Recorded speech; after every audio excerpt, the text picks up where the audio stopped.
श्री राम, जय वीर हनुमान। मैं रामपाल अग्रवाल अपने आध्यात्मिक चिंतन की 143वीं कड़ी में आप सब देवियों, सज्जनों और अन्य मित्रों का स्वागत करता हूं। आप सबको नमन करता हूं।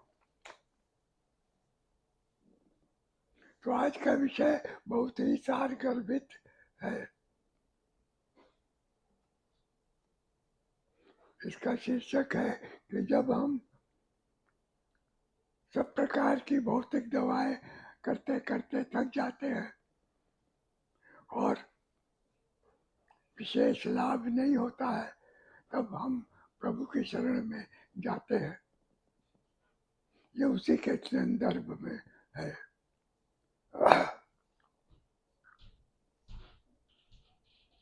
तो सबसे पहले सुने,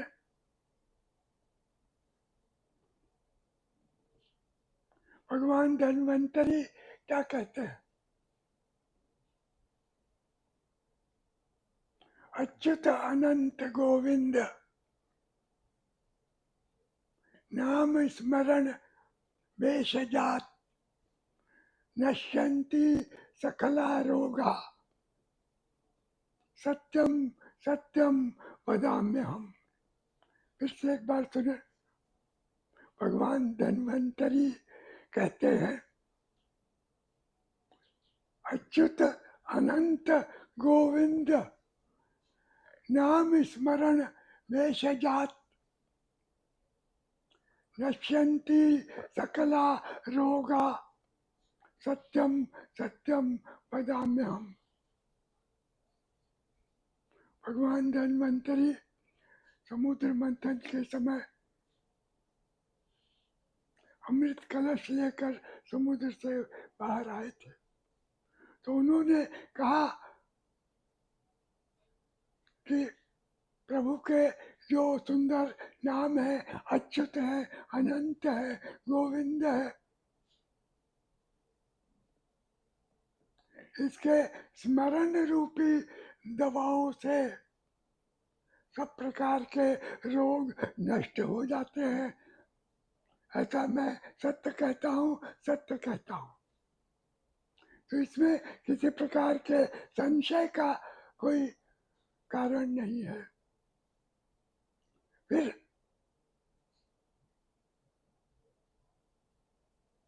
एक संत ने कहा,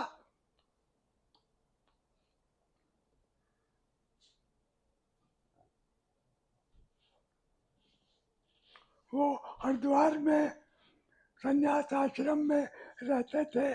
उन्होंने कहा,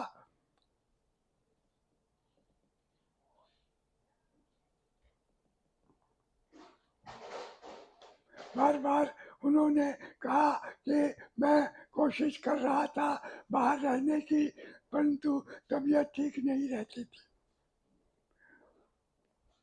तो शरीरे जर्जरी भूते व्याधिग्रस्ते कलेवरे, शरीरे जर्जरी भूते व्याधिग्रस्ते कलेवरे औषधम जाह्नवीतोऽयं वैद्य नारायणो हरि। तो गंगा जल, पतित पावनी गंगा का जल ही औषधि है और भगवान श्री कृष्ण ही वैद्य है। तो शरीर कितना भी जर्जर हो, ठीक होगा ही, स्वस्थ होगा ही। ये स्वामी जी ने स्वयं बताया कि यहाँ मैं रोज गंगा जल पान करता हूँ और बिना मिर्च मसाले के भोजन प्रसाद जो मिलता है उसी को खाकर संतुष्ट रहता हूँ। थोड़े दिनों के बाद ही मेरी सेहत ठीक होने लगी, स्वास्थ्य ठीक होने लगा। तो दो उदाहरण आपको बताए। फिर संत तुलसीदास जी ने तो तो रामचरितमानस के अतिरिक्त हनुमान चालीसा लिखा, हनुमान अष्टक, संकट मोचन हनुमान अष्टक लिखा और हनुमान बाहुक लिखा। तो हनुमान बाहुक लिखने के पीछे की एक बहुत रोचक कथा है। तुलसीदास जी कहते हैं कि संवत 1664-65 के लगभग उनके शरीर में अनेक फोड़े फुंसियां निकल आए। वात रोग से बहुत परेशानी बढ़ गई, उठना बैठना चलना फिरना भी कठिन हो गया। तब उन्होंने अपने प्रभु हनुमान जी का स्मरण किया और हनुमान बाहुक की रचना की। और अंत में उन्होंने कहा कि प्रभु मुझे आप समझा दीजिए, मैं विनती करता हूँ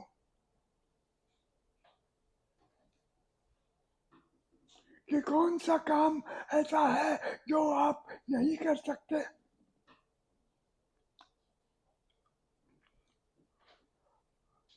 अगर आप चुप रहते हैं तो मैं समझूंगा कि मैं जैसा काट बोया है, पहले मैंने जैसे बोया है वैसे ही काटूंगा।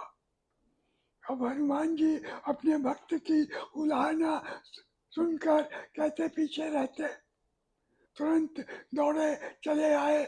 उन्होंने, ऐसा कहा जाता है, अपनी पूंछ तुलसीदास जी के सारे शरीर पर धीरे धीरे घुमा दी। उसी समय उनकी आधी से अधिक व्याधि समाप्त हो गई और कुछ ही दिनों में वो एकदम स्वस्थ हो गए। सिर्फ यही नहीं, हनुमान चालीसा की 25वीं चौपाई में भी संत तुलसीदास कहते हैं, नाशय रोग हरे सब पीरा, जपत निरंतर हनुमत बीरा। फिर 36वीं चौपाई में कहते हैं, संकट कटे मिटे सब पीरा, जो सुमिरे हनुमत बलबीरा। फिर 20वीं चौपाई में कहते हैं, दुर्गम काज जगत के जेते सुगम अनुग्रह, तुम रहते थे। यही नहीं, हनुमान जी के बड़े भैया रीछपति कहते हैं, कवन सुकाज कठिन जग माही, जो न होई तात तुम पाई।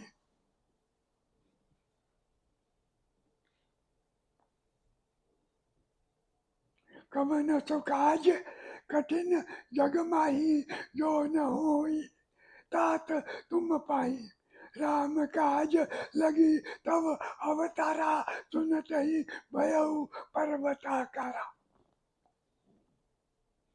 कनक वरण तन तेज विराजा, मानहु अपर गिरिन कर राजा। फिर संकट मोचन हनुमान अष्टक जो तुलसीदास जी ने लिखा, उसमें उन्होंने कहा, काज किए बड़े देवन के, कई बार महाप्रभु सोच विचारो। कौन सो कष्ट है मोर गरीब को, जो तुम सो नहीं जात है टारो। मेरा प्रभु, ऐसा कौन सा कष्ट है जो आपसे टारा नहीं जाता। फिर उलाहना के स्वर में कहते हैं, वेगी हरो हनुमान महाप्रभु, जो कछु संकट होए हमारो। को नहीं जानत है जग में, कपि संकट मोचन नाम तिहारो। तो प्रभु, मैं तो आपका अकिंचन सेवक हूँ, मुझ पर भी अनुग्रह करिए। और किसी भी प्रकार से मेरे कष्टों को दूर करिए और हरदम अपने दर्शनों से मुझे अनुग्रहित करते रहे। आपकी जय हो प्रभु, आपकी जय हो। अब मैं अपने सब दोस्तों मित्रों से निवेदन करना चाहता हूँ कि मेरे इस आख्यान को सुने और इसमें कमेंट बॉक्स में जाकर कुछ टिप्पणी भी दें। आशा है मेरा यह आख्यान आपको पसंद आया होगा, और अगर नहीं पसंद आया हो तो मुझे अज्ञानी जानकर क्षमा करेंगे। आपकी जय हो, बारंबार जय हो।